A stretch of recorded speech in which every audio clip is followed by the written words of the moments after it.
Constar hailing frequencies are open. Okay, we're on. The opinions expressed in tonight's podcast are those of the individuals speaking. They do not necessarily reflect the views of HarrisFilm Productions or its other crew members.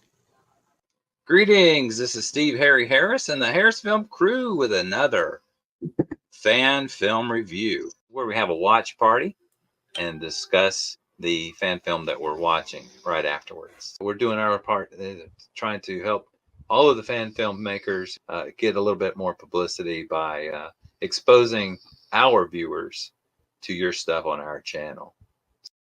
Tonight, we have Ian Burke. Good evening, everyone. Ken Mays with the Battleship Yamato. Mark Ferguson. Roy Ivey.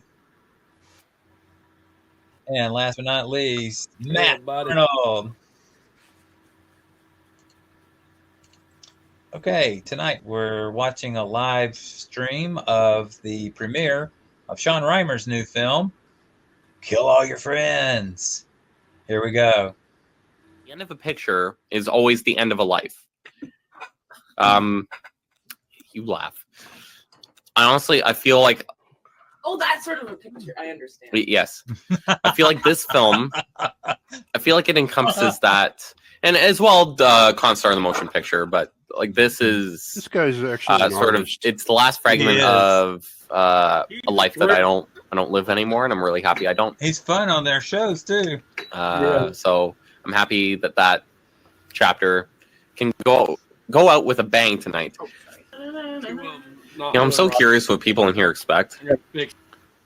So this is the story of how he ends up in the cell in Constar? Yeah. Roy says, true, just try to remember the way out. I don't know. HarrisFilm was watching the live stream of the premiere. Roy Ivey will be representing our group here. See you soon. Oh, for God's sake. Okay, so there's the video of me being scared by a mouse today. Oh my god. Oh man. Screamed. I did scream, yes. Time for me to Here he goes. Well, that's going to be tiny. Okay, I'll go over here. Yeah. I guess I can watch it. Watch from here. And Vance has made it into the chat. Right on cue, buddy. I guess he wants Hold to on see to your who's butts and chatting. buckle your seatbelts. Tell me about it. You're going to need it after this. Yeah. Frank is more hip with the slang than I am. Okay, here we go. 6, 5, 4, 3, 2, 1. 0. See it. Still 1 hour later. I had to do that. Oh man. This was fun getting this done.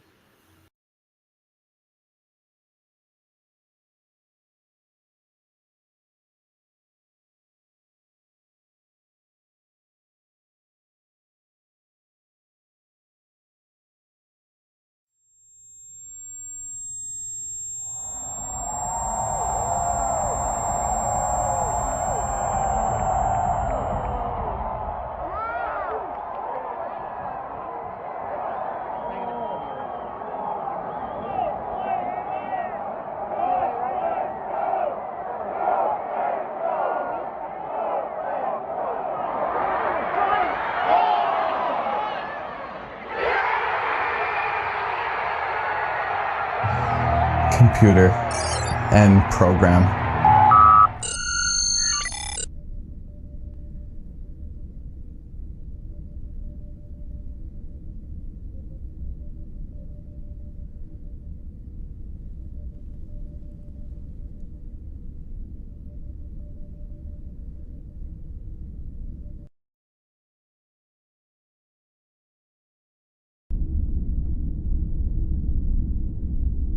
Captain's log. Stardate's rather pointless if you ask me. It's not like I'm gonna lose my memory or anything. You idiot. Plus, what's the point in Starfleet reading this? They know I'm going to Chemestria. Apparently, the Constar is the closest ship in range, whatever that's supposed to mean. I think Grissom is giving me the easiest assignments possible. It's not my fault first contact with the Wazoians went so wrong. Tesla won't let me forget it. At least she's smuggling Paradoxin behind our doctor's back. Still, I need to get away from her for a bit. Sanders to Tesla?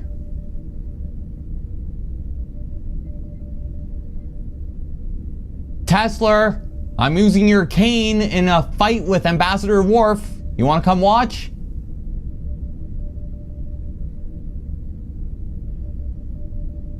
Damn. Okay.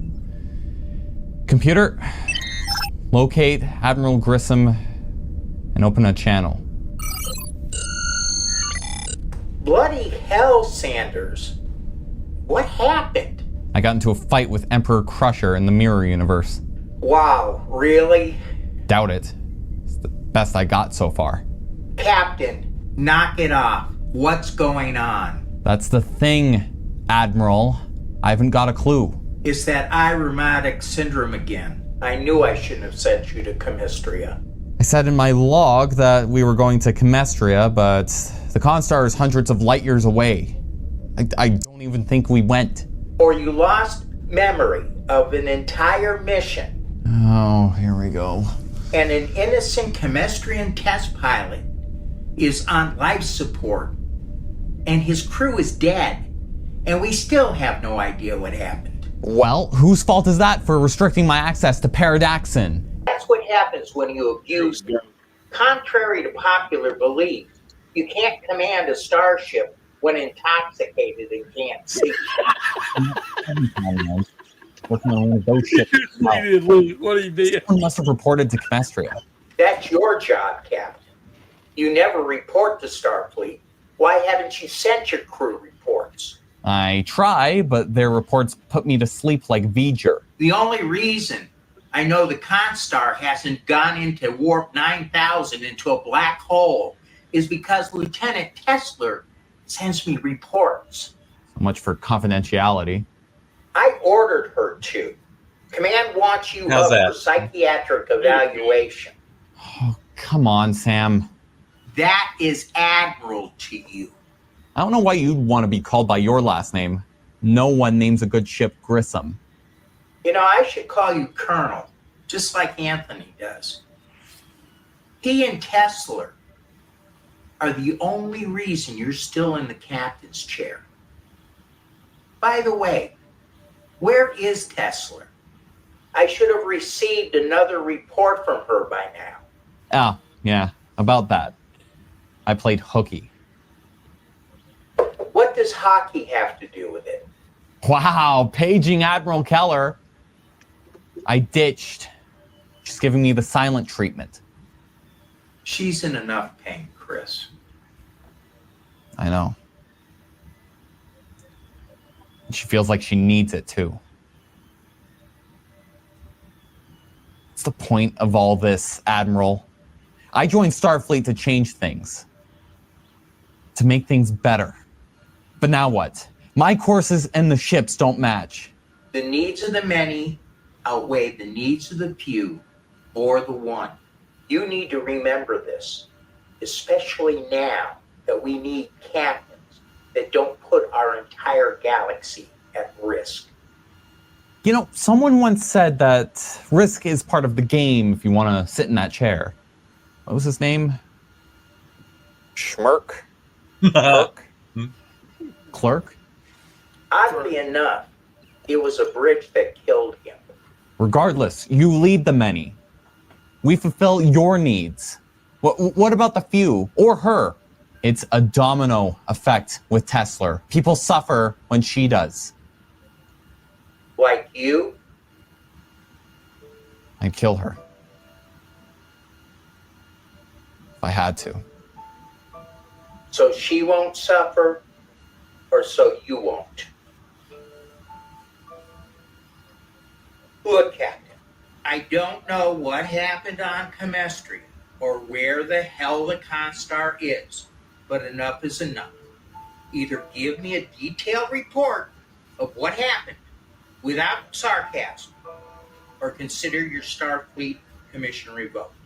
Lovato's the only friend you've got right now. I recommend you use him to retrace your steps. come on. He's doing actual cool stuff on the Rain Cross. He'll help. He's a good man.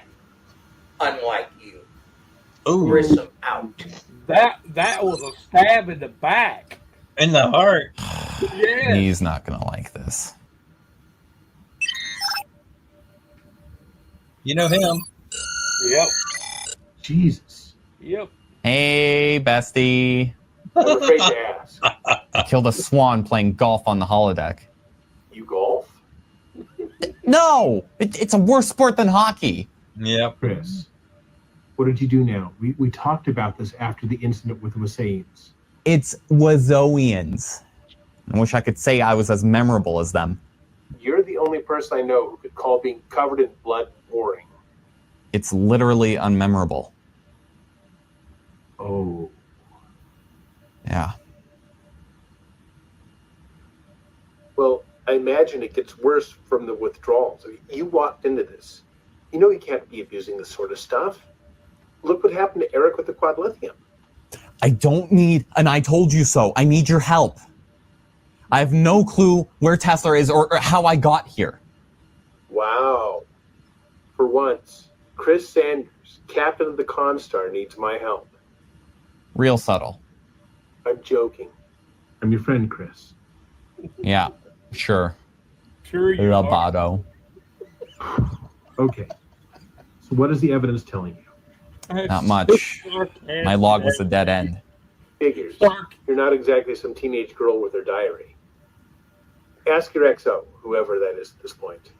Regulation 619 may sound appealing to some, but not me. Well, forgive me, but I can't really do much with not being there.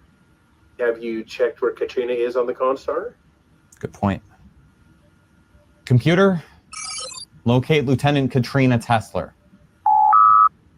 Lieutenant Katrina Tesler cannot be located. Damn.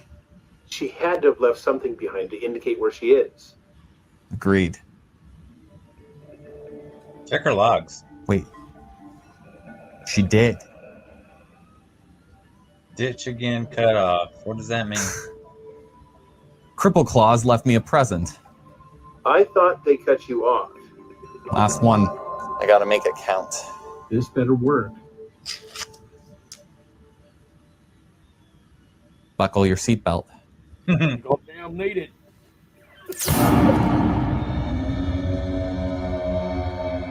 Now that's awesome. Chris, what's going on? I was on Chemestria. That's a start. Did you find the test pilot? Which one? The one that was still alive, you idiot. Oh, yeah, right.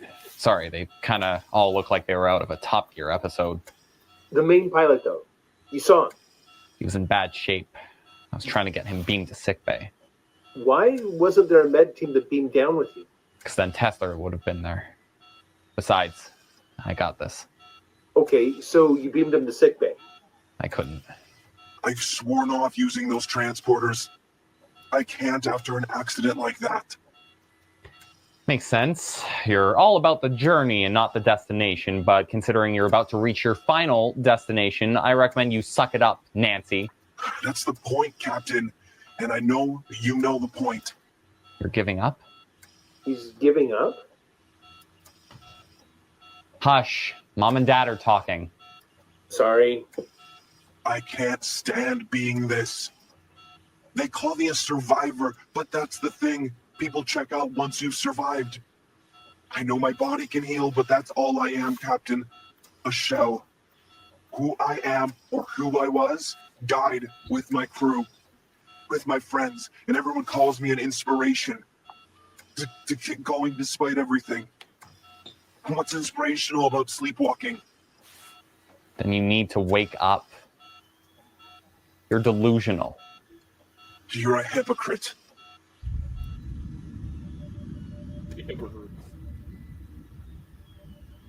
Remind me never to invite you to my deathbed. Well, he started it. No, you did. If you insist on being nonsensical, don't be surprised when someone with an actual brain calls you out on it. They're not being nonsensical for calling you a hypocrite. It just implies they might know something about you. I've never met them. I've never even been to Comestria. And it shows. The Comestrians are very critical of their failure. Big whoop. You don't think I felt something after White died? Last time I checked, you weren't expecting to be executed for that failure. Comestrians don't believe in redemption. They believe in taking what they need as a species and then getting rid of the weakest link. An aggressive form of a death penalty, I admit, but it's not just a law, it's an expectation. If you cause the death of anyone, expect to face the same fate. That's what happened next. Looks like everyone in the quadrant knows the truth about me. From my experience, you don't get to be in my position without loss, without sacrifice. That's how you grow. Make sure the loss means something. Loss doesn't make you grow, it's a virus. It invades who you are fundamentally, unplugging things one by one until there's nothing left. They say space is the final frontier. It isn't. The mind continues to elude us. Even my own. Then you understand. I've gotten used to losing my crew. They go admirably. For those final moments, they're the best versions of themselves. The ones that are left behind struggle. The only thing worse than guilt's when something isn't your fault. When you do everything right and you're still left picking up the pieces. I don't even know what pieces are real anymore. I know I'll die a shadow of who I was. Then let this be the best version of me. Any alternative, including a fate by my own hand, would destroy the one thing that is left of me. The memories that people hold of me. You want me to justify murder? I know I'm cold, but come on. I know you justified it before. Like you said, you can't get to where you are without loss. And believe me, Captain, it's not a loss. It's peace beyond the pain.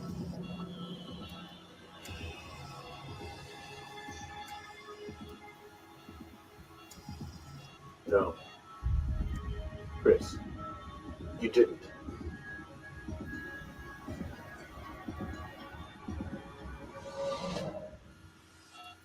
Set phaser to splatter.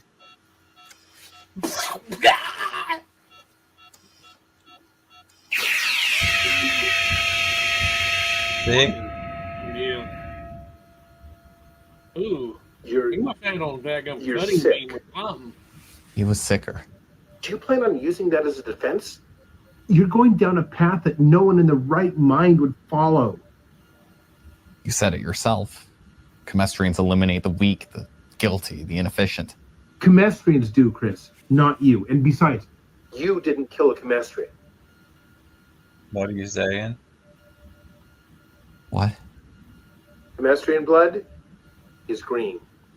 I couldn't have. There's got to be something in the phaser logs.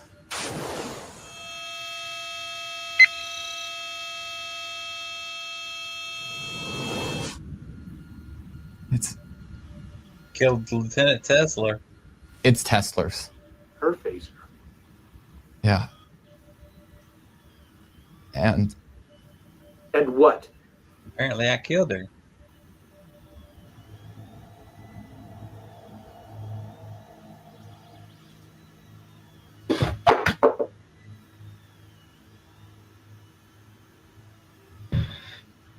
That's why he blacked out.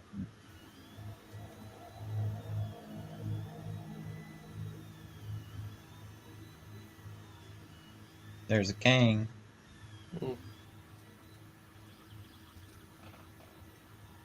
And we're going to take the mask off. I knew it was a woman by the voice.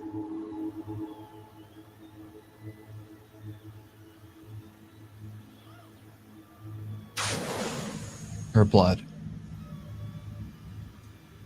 Her body. It was her. The whole thing.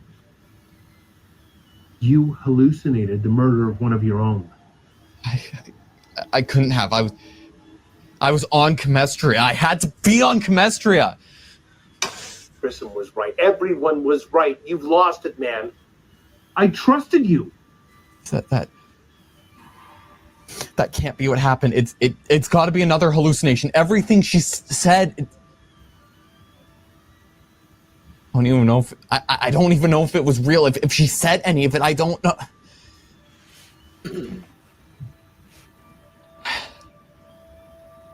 I don't know who I am, man. You're a murderer. You're a disgrace to that stupid rocking chair. To the ship. Anthony, you know who I am. We saved the Abard. Don't you dare bring him into this. He's a kid. And he's still more of a man than you'll ever be. Tony, please, you're my friend. Not anymore. We're not friends. I don't think we ever were. You've killed all your friends. Ooh.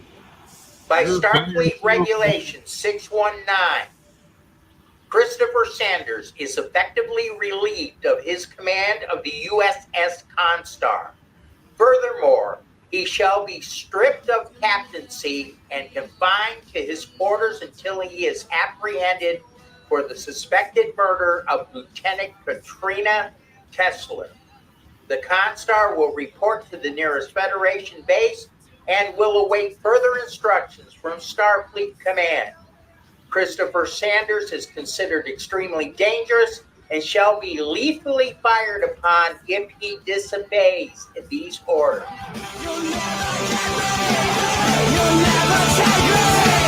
Wow.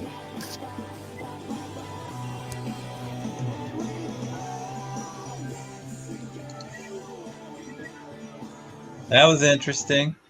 Tell me about it. No offense, Sanders, but I hope you get everything coming to you. Good acting. Yeah. Hey, you, buddy. Daniel's typing in Japanese. Roy's going OMG. Frank's going bravo. Josh going damn, that's intense. That's emojis? Oh, it is. Oh, wow, I'm old. I'm giving you a standing ovation. Thank you. Wow. I tell you what, this was one of the weirdest films I've seen so far. It's like a it's a cliffhanger, and also it's what the hell's going on? What reality he's bouncing back and forth from? Yeah. So far, right now, he has no friends whatsoever because just about everybody around him dies. Yep. I wonder what reality he's stuck in now. That's a good question. So the drug he's taking makes him hallucinate. But the hallucination was a remembering of what happened. That's what I thought too. I don't know. So why is he cleared for the captaincy if he has this issue? That seems like a major issue that command would take issue with. On the other story, in one of the other stories that he was in, he's from an alternate reality. Mm-hmm. You got two different versions of them. Could it be one of the ones that the versions he went one of the two versions of him? He bounced between three, four different versions of him, just bouncing from a different reality. I guess if he's doing that, he has that same issue that what Yor and Giorgio and Spock all had too. Yeah, where he's destabilized. Oh, yeah. That's the thing is, in the Constar universe, they bounce between dimensions and times, and he goes fast and loose with a bunch of stuff like mirror universe, I all that. Caught the reference to the Kelvin universe, and it was like, right. Mm-hmm. That it's part of what it is now, and like right. You guys have to remember the Kelvinverse, like to younger generations, has a bigger impact, and it is part of the lore now because. Like we had those older movies, that's what they had to go to the theater for their experience, which brings them in. So it's but not everybody's cup of tea. It's an alternate timeline, but I don't really see them moving back and forth between those timelines. So No, but the Constar people do. why would they even be aware that there was a Kelvin timeline? Because we Hi have there, established Sean. that the Joe. Let me tell you, Sean, I was impressed. Now, I'll admit I haven't seen all of the films that your character's in, but I think this stands alone as a complete story. And with that said, I'm also very impressed, not just with the acting, but the visuals, the fact that your own room that you are broadcasting from right now is basically your set, and it integrates so well with your story. So I have a question. Yeah. All right. Kind of off topic a little bit. Got a little bit distracted, but to your left, is that a brain in a jar? Yes. That's the real life Tesla's brain. There's another brain over there, and I got a poster. The thing you'll realize about this office, which I feel like adds to Sanders as a character, a lot of like there's some stuff that's like quintessentially mine. Like you look at Prometheus, the Enterprise. There, I even have. Well, let me move this. Where am I going here? If you look at like that's a painting of me. By someone who did a bunch of paintings of the people in Constar. But There's a jar of body parts. There's a brain in there. There's an additional brain. Like 6. But there's a lot in this office that is Lexus, who plays Tesla. So it's really a sort of an integration of both of our identities, and that's kind of created the Sanders aesthetic per se. All right. Any other questions there, Ken? No, the brain just threw me off. I was looking at it and going, is that a brain? On top of all of that, the sound is fantastic. I couldn't believe I thought I was in a sense-around cinema, So let me just say, I give you 2 thumbs up on this particular production. Thank you, Steve. And to hear you say, well, obviously, I'm really happy with the visuals. I had when I was making this, it was near the end of production. And then Final Cut came out with a magnetic mask feature, and I was like, I can use that for like a bit of visual storytelling there, because I love the selective color effect. I just didn't want to have to manually rotoscope, and I think I don't want to plug Apple, but thank you, Apple. But to hear you say the sound, that finally I've created something with some decent sound. That's awesome. Watching those videos about audio mixing, it means a lot. That's probably the best compliment I'll say beyond anything else. So did you do that in Adobe, or did you do that Final in Cuts in Final Cut Pro? That's what I thought. A little bit of HarrisFilm, which is it's a dead program, but I did that for some of the phaser stuff, and then the hologram for the sort of phaser login screen, which was I thought the best way to convey that it was Tesla's phaser. So that was fantastic, by the way. That's the type of filmmaking that I've been talking about with these other films. Some people do combox movies, and that's fine, and they are what they are. But then there's the other style of filmmaking, which is closer to actual movie making, like you would actually go to a cinema to see, or old classic television, where you actually show a close-up of somebody's hand holding something, or turning a switch, or pushing a button, or all those little nuanced things that we do every day without even thinking about. But when you see it on the screen, it reinforces the activity that's going on, and it gives it a more full ambiance for the entire story. So, if I were your filmmaker professor, you would have had an A+. Okay? Thank you. All right. Yeah, and because I knew this was it was always going to be a combox film. Like the previous film I had come out this year, Blue Nose, like that was very much like me doing everything. But for this one, like from the very beginning, I was like, I need help. Frank was like he was always in the story. It was and I was kind of because Vance knew about this script because I wrote this 2 years ago.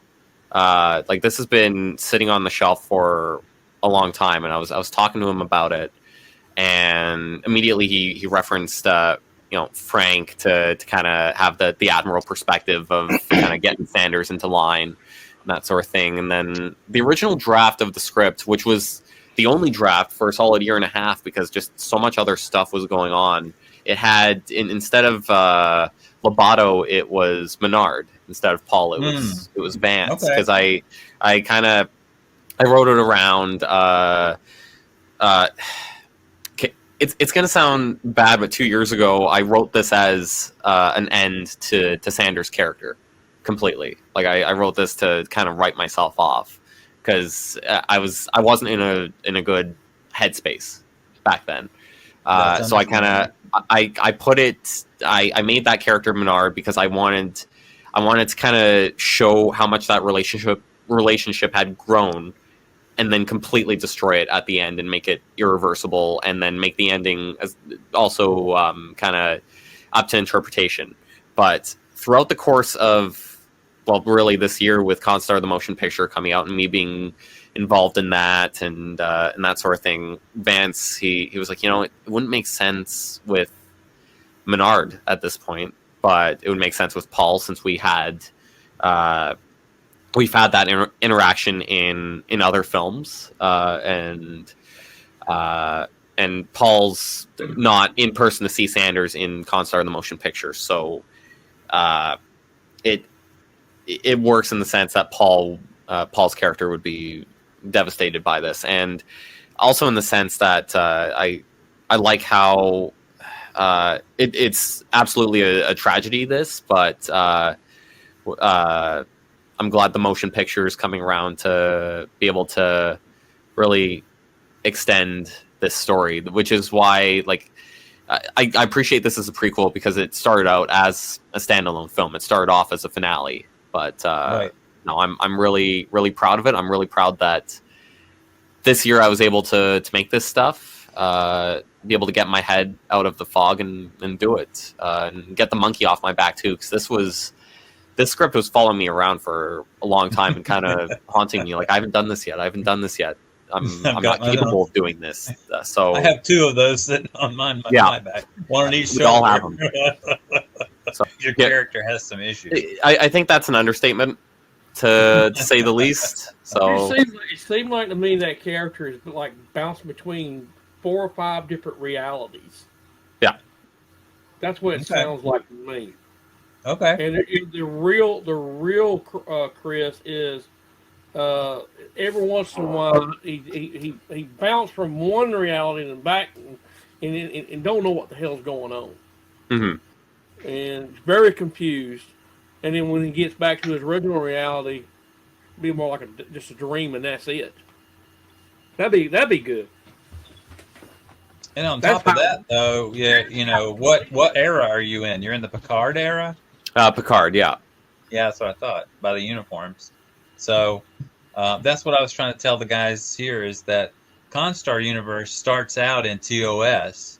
It's a whole kind of wibbly wobbly, timey wimey. Like, there's and you're in the STO universe, aren't you? All over the place. Well, yeah. I dabble in the STO. Well, I've done a film in the STO universe that I'll probably end up revisiting, because I've created some characters in that. So if anything, it's just expanding the Constar universe to that too. So just it'll cover everything at some point and consume the universe as into a black hole of multiverses. So it throws me off too. She'll like just kind of chuck that in the middle of everything. So it's that's how Sanders ends up at the end of the motion picture. But yeah, Roy has joined us. What do you have to say about the story? Well, it did give us a chance to get into Sanders' head. He said that would happen. You're welcome. Right. Would you give it 2 thumbs up? We're going straight for that? Okay. Sure, why not? Rip the Band-Aid. Yes, yeah. Yes. I do give it 2 thumbs up. It's I think you have to be in the right mood, whatever else. Kind of a horror flick or whatever. I don't know what to call it. Psychological thriller. There you go. Thriller. Yeah. And it's a place you don't really want to be, but you can't turn away from it. It's like a train wreck. Yeah. In a good way. You always oh no, I had no idea he could go this bad. And I feel bad. It came right after Greg's film yesterday. That was all Christmassy and whatnot, and then it just I was like, oh god, people are gonna be pissed.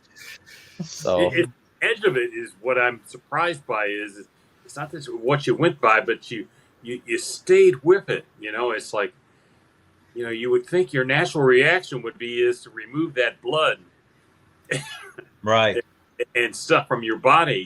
That you would you'd call somebody in, you'd have support, you'd have somebody else figuring this stuff out for you. It'd be like, and you did call for help, but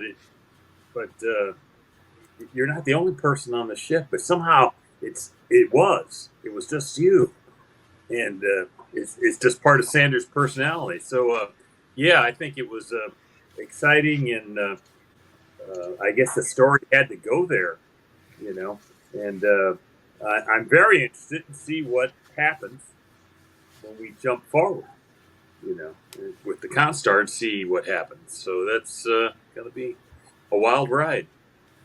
I haven't seen Constar yet, but I'm looking forward to it because it's my first time. Because Steve has set me up with all my cool gigs that I have. He set me up with Krakatoa first, and then he said, help Vance out, so I got to be part of Constar, and I didn't even realize what I was going to be a part of when I started out. So I did the conference room, and then Vance came back at me and he asked me to do the brig set and so forth. So it's kind of cool to see how those things that I worked on, like I really didn't have a clue what I was doing, and I guess your compositor guys put it together the right way.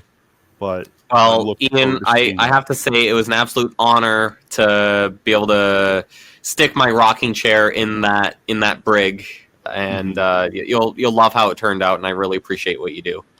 Cool. And I was curious about the rocking chair because I saw how that was compositive, and then watching the film tonight, and there's that you just drop that reference to the rocking chair, and it's just like, oh, I want to see how that fits in the story. So it became a running gag, because like early on making the films, it would like I would have the green screen behind me, and I'd always be in my rocking chair. I don't actually have it in here. I don't regularly keep it in the office. It's in the living room. It's my proper gaming chair, but it just became a joke how because everything was filmed in green screen, Sanders would constantly be in different places, but yet the rocking chair would always be there. So it became a running joke that Sanders would just like drag the rocking chair wherever he needed to go. Like he'd be on a starbase that's under attack, and they'd be evacuating, and he'd be like, "Quick, let me grab the chair."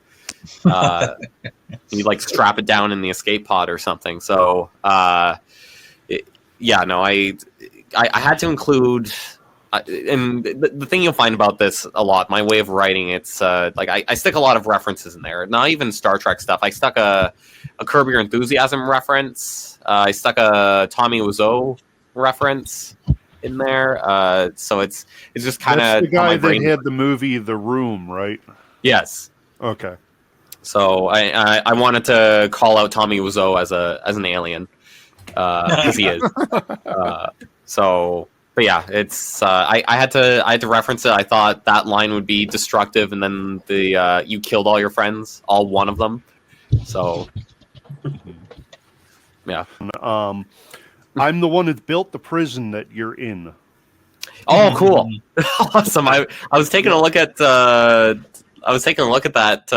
shot of me in the force field. That was lovely. Yeah. It's really simple, but that was kind of fun to work on, and I was kind of just getting my start rolling with that. So yes. Well, Constar also is a little around. I would say it's a giant movie. This is like it is a giant movie, but it's a giant movie like the Infinity Gauntlet. It's all these individual stories feeding into it. Right. That's what I was trying to say. Sanders just did it tonight. Sanders is a going to be a big, huge part of the Constar, you know. But Yeah. there's half a dozen, maybe a dozen major plot lines that are going to be big in the Constar. Yeah, I mean, Right. they're all running into each other, and they're all having their own ripple effect. You know, whatever else. This is it's going to be wild. You know. I'm looking forward to it. This is enough for just one film.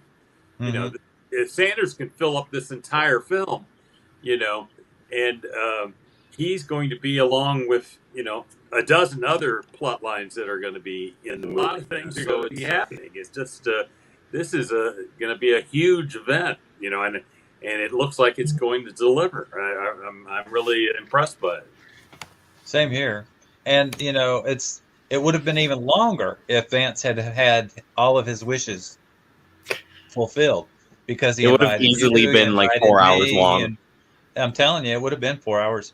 If I think Greg was telling me some behind the scenes stories about it. He was like, Sean, the rough cut's too long. Like, I don't know what I'm. So it's, yeah, it's tough to cut. Having watched it, it's a much more manageable length. So time went by watching it. Like it flew. So that's a really good sign, I think. Yes, it is. Yes. And Ian, one of your backgrounds is where Sean's going to be. So. Yep, the brig scene. Yeah, rightfully I was very impressed. I did not expect it to be like this. I am not familiar with any of the back lore or whatnot of it, but when Vance was kind of like setting up the scenes, it was like somewhat the atmosphere of Prodigy with the visual aspect of Picard. Right. So I thought this was a story more centered around the cadets and like you see a lot of Vance's kid and so forth in it, which that kid's adorable and like he is and so forth. Yep. So like now seeing that this prequel is so much darker and surreal really makes me wonder about what I'm going to see of the end product. And it's exciting that you work on something and you have no idea what it's going to look like at the end. Well, you know, so, Sean, I'm hearing excited. 2 thumbs up from Ian. Is that right? Yep. Yes, 2 you thumbs are. Up. Awesome. 2 thumbs up. Thank you. And, seriously. Let me go over to Matt real quick. Oh yeah, you got to do the visual thing. You there guys you go. Can see me. So Matt, what do you think? He did a great job writing the story and all. Like he said, it took a lot of planning and doing it. And then this next thing, now we got to see what happens next in the story. And it's a cliffhanger there at the end. What's going to happen next? But you never know. It could be in other alternate realities. Could have the alternate realities collide or something. All of it collide at one time and have multi of itself around, and that'd be an interesting story. I'll get started on cloning. Yeah, it won't. Yeah, it'd be nice. I could probably do it. Like I'm looking at it. Yeah, I can help you with cloning if you like. You know what? I'll keep that in mind. If I need to do some cloning, yeah, I'll hit you up, Ian. Because yeah, I very well might need to. Whatever's next in the pipeline. But now, just a note, you know, and so forth. The most easiest cloning job was Roy. And I thought it would be different because of his facial features, but the lack of facial hair, if you ever cut the beard off for a month or so, like immediately get yourself good lighting, get me profiles and everything, and I will make you an excellent clone. Like at the end of this journey with Constar the motion picture, I think it's time for a fresh face. So we'll see. There might have to be one the in search of the Constar, the albatross have to find it. We'll have to send the seagull and the albatross out to find it. Yeah, there you go. We finally find at the edge of the Klingon system drifting. Why not? Yeah, that'll be good. You write it, we'll do it. Yeah. That's So you gonna give be it out. 2 thumbs up there, Matt? Yeah. Excellent. Yeah. Any more I'll probably questions? no. I might, Sean. I might get up with you and try to work on something like that. All Well, right. you did that story for what was it called? Albatross Ascendants that you wrote. Yeah. That's something you could very easily turn into what you were just talking about. Yeah. All right. Absolutely. Let's talk to Mark. Oh, hi, Mark. Hey, how's it going? Mark Ferguson. He's also another Constar actor, Dr. Nicholas, and the movie In was Question of Balance. Gotcha. That was So, made during the COVID era. So what'd you think? Really? Oh, okay. You had him thinking there for a minute. What do you have both thumbs up? That was almost as big of a cliffhanger as. The acting and the dialogue it was very smooth. It went together very well, I thought, and the humor and the drama that also is very smooth. And I don't know, you must have done a lot of memorizing because those lines just it flowed very well. I walk through the script a lot, so it's of course there's things where it's like, God, there's a lot that I wrote 2 years ago, so it's like, what kind of a headspace was I in? Like, I'll trust what I wrote, but yeah. I like how the character uses humor to deal with fear also, or to not deal with fear. So I thought that was really cool how that went together. I was kind of wondering after the motion picture if there might be a spin-off, like a series. That would be good interesting. Question. So is there going to be a spin-off for your character, Sean?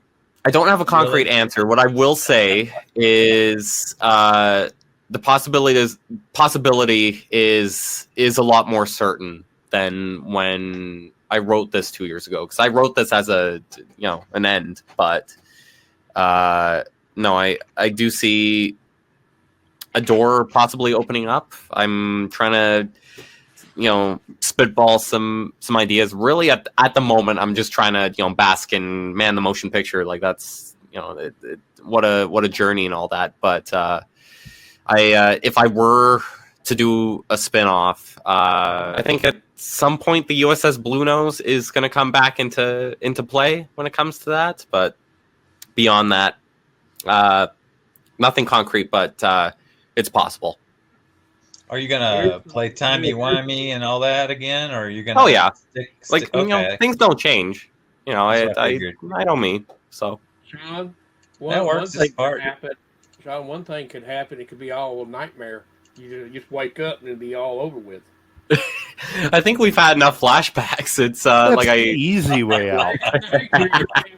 I feel bad. It's like I know a lot of my plots. Like, you look at films like Little Lies or Try Honesty that I've made. Even Bluenose. Bluenose was a solid 40 minutes of a dream, pretty much. So I do want to write things that are actually going on, but at the same time, there is that constraint of a comm box, so I need to find a way to kind of break out of that, because I think this film is a great example of how a comm box film can work. Can you define comm box? I'm sorry if I'm ignorant to the term. That's easy. Okay, what we're doing right now is a comm box video. Yeah. Okay, I'm calling you, you're talking to me, and the simplest comm box films are just one camera on each actor, and then they just intercut. So that's the easiest. And what we've tried to do over here is change it up a little bit. Now, Vance says, get 2 angles, 3 angles, and submit those. And a lot of the actors are like, I can't do that. I only have one camera or one phone or whatever, and it's just going to be too much to do. So most of the time, he only gets 1 or 2 angles. And we've been trying to shoot 3. So with our 3 angles intercut between 2 people, that's still enough variety that it looks more like a regular TV show. But it's still just a comm box. I'm calling you. We're in Starfleet. I've got to talk to you about some problem. or congratulate you on your birthday or whatever, and then the story just flows from there. So that's a typical Constar style Combox movie. Does that Okay, make I've never sense? heard of that term, but yeah, you just gave me a whole new way of thinking about this. Okay. No, I understand like half the films I've seen better now. Like, yeah, that is a Well, concept. that's what it is. That's what we call them. I don't know if there's a better way, another term, but And it became a necessity during COVID too. Like it's not even Absolutely. a sort of it's not a rip against Combox films. It's like, okay, here's a limitation. How can I how can I branch out from it? What can I do with this? So, but yeah. Anyway, back to Mark. So what else you got? Well, that's mainly what I'd written down. I was really interested if there'd be a spin-off series. I was kind of looking for where did you get some of the inspiration from for the character? House, and I've covered that in the documentary. Because there was a Constar documentary where we were kind of responding to different questions, and I think like the sort of the foundation was House, but I think as well it was a character that I wanted to play where I kind of told myself, I was like, what would I be if I just lost all constraints on myself, like what if I didn't repress everything that was coming to my mind? There's Sanders, like he's loudmouth, he'll insult anyone, any joke he can muster, any time he can get to say there'll never be a good ship named Grissom, stuff like that. So it was kind of losing that inhibition within myself. So I like those psychological thrillers. I felt like it. I wanted it to come from a different place that wasn't just classic Star Trek. I was like, I want it to have a Star Trek skin, but the foundation of it, I want to be different. I'm sorry, my mind is blown. This is a whole new concept to me. I'm a VFX guy, and this is a filmmaking concept. Right. Yeah, just think of the monitor. The monitor is a communications box. So it's a brilliant adaptation of filmmaking, though. I commend you. In my case, get a Nintendo Switch and just put it on a green screen. That's all you gotta do. So thanks to Vance Major and his buddies, Frank Parker and the others, who smoothed out all the wrinkles for us and made it so smooth for us. Thank you for being here, Sean. And of course, I'm glad I made it, and I'm really glad you guys enjoyed the film. And I hope you guys also tune in for Constar the Motion Picture, because it is going to be one hell of a ride. And all of us in that crew had an absolute blast making it. So please stop by next Sunday and have some fun. Grab some popcorn. Excellent. Buckle your seatbelts. You don't need it. Oh yeah. Okay, that's when we meet. So it's the same thing as what we're doing right now, but it'll be for 2 hours. And then we'll talk about it. Yeah, so get some coffee. Yeah, you may have to take a potty break in the middle of the movie. All right. Thanks for being here, and keep in touch. We'll keep tabs on each other, and maybe we can help each other out in the future. Absolutely. Everybody gives you 2 thumbs up. Come on, kid. 2 thumbs up, kid. Bye. See you later, bud.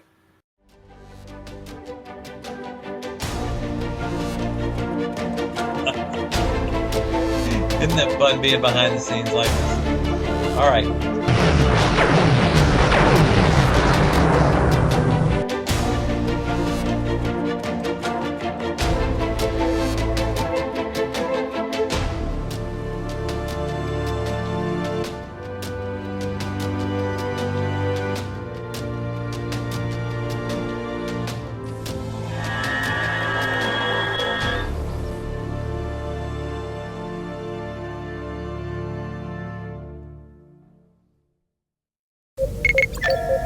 Hailing frequencies are closed.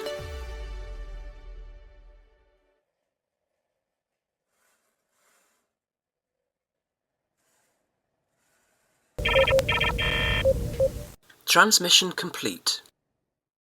Special guest, Sean Reimer.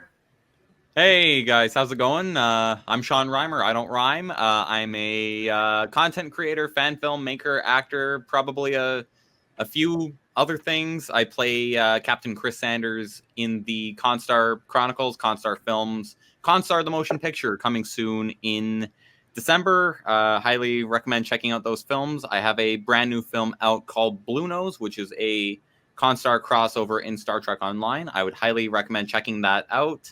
In addition to my channel, you can just type in my name, Sean Reimer, and you'll find some profile picture on there that looks somewhat like me. And